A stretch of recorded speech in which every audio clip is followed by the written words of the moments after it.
back to the channel. So I'm working on my mom's 2010 Buick Lacrosse and for coolant leak, but she has a headlight out too, so I thought I'd take care of that at the same time.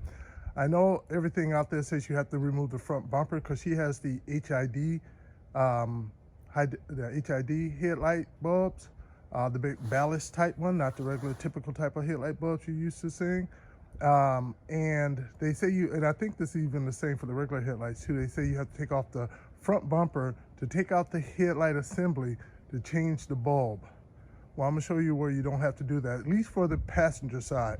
The driver's side, you may still have to do that, but from the passenger side, you don't have to go through all that. All right, so what you wanna do is just take out your air box. You're going to disconnect your mass airflow sensor, pop up the yellow tab there, just pop it up, push down on that, and then pull that out. Then take the lid off. Well, of course, you would have had to take care of the screws in there too beforehand, and take that off.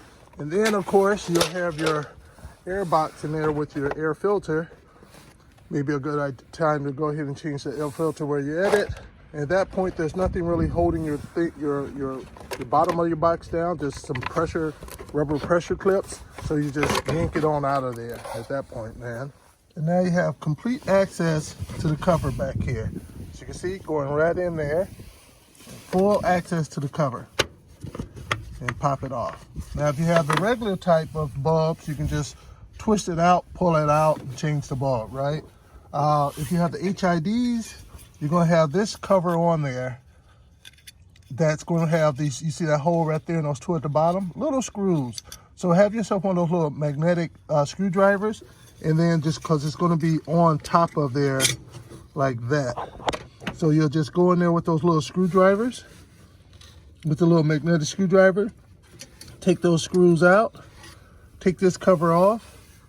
At that point, you're able to just reach in, pull it out. I've already changed my mom, so you just see the plug right there. You just pull it out. There's nothing holding in. You just pull it on out, and then you just push in your new one. Turn on your headlights just to test before you put it back in. Then you just put it back in.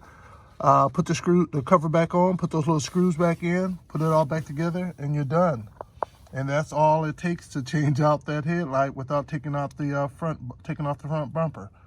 So if you like, hit the like button and definitely hit that subscribe button. Thanks for joining.